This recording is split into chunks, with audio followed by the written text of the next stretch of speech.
Hello and welcome back to Anna's Thoughts and Musical Parodies. This is your hostess, Anna Smith. Thank you so much for tuning in again. So, when I last left off on the cliffhanger of my crazy story, I was at the library and realized that I did not have my phone with me. Well, I did go back home after that and find it safely sitting on my couch as I had imagined it might be. After that, I got onto a bus to head to a dispensary because I experience chronic pain and I use marijuana as a regular treatment for that. I generally try to stick with edibles because that's the most healthy option. It doesn't mess up your throat and lungs like smoking can. But I had just enough money to get some flour, which is cheaper, so I headed to go do that.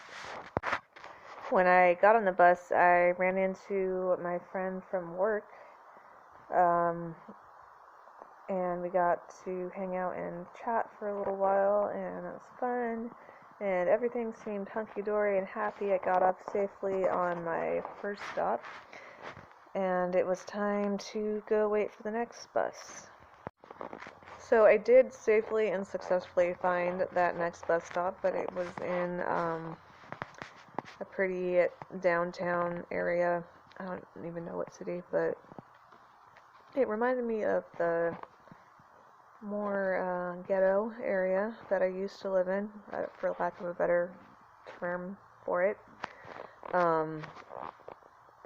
But thankfully, due to the fact that I've lived in those types of places for a good majority of my life, I guess I've become a little bit street smart or whatever, and just, I don't know, don't feel too uncomfortable or unsafe there, but I did a little bit. I've actually noticed that my behavior tends to subconsciously change a little bit, and I carry myself a little bit differently. Like, you just start to put on this, like, air of toughness and that, you're not scared of anything and that kind of thing that I guess gangsters start to develop. But I did get safely onto that bus and was watching for where I needed to get off because I had never actually taken the bus there before. And I noticed that even though I had set my phone to battery saver mode and only used it for navigation, and it was at like 35% or something when I left, it started to rapidly die, and I had to figure out what to do. The bus pass that I had to show each time I got onto a bus is stored on an app on my phone. So that's part of why it was a big deal that it was dying. It made me pretty nervous, and I started praying. And then I realized, okay, I can schedule a Lyft to meet me at the destination, so that I can at least get home that way, even though it's going to cost more money. But I meant to like schedule at time, because you can schedule it ahead of time to give myself enough time to not miss them, but in the heat of the moment and my slight panic, I forgot to do that part, and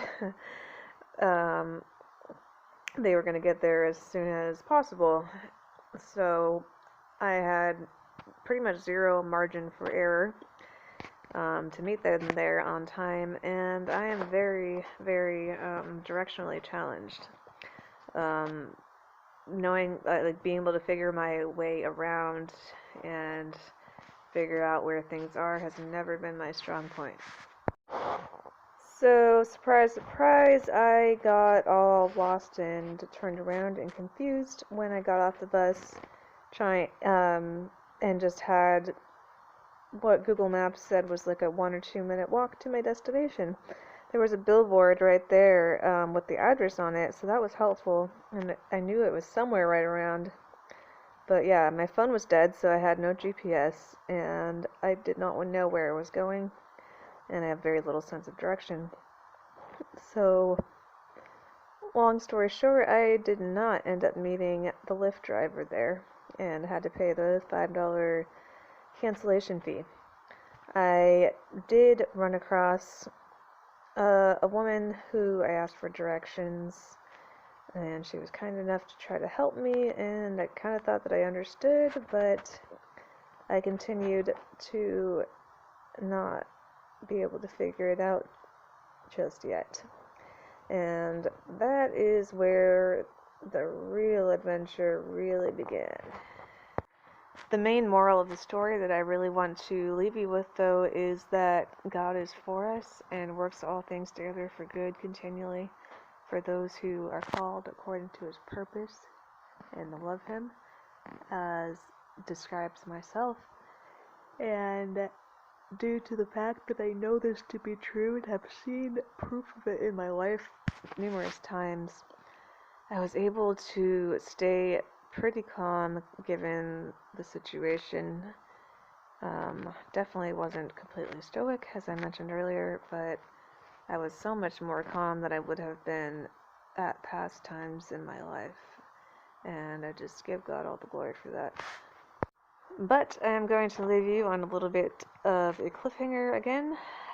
Thank you so much for being here. Have a wonderful night, afternoon, morning, evening, whatever time zone you are in. Don't forget to check the description for my fun and exciting links, including to Facebook and Instagram, and the t-shirt lines that I have, CTFO. And make sure to stay tuned for part 3. Once again, thank you for being here, and have a wonderful rest of your day, afternoon, night, morning, or evening. Bye.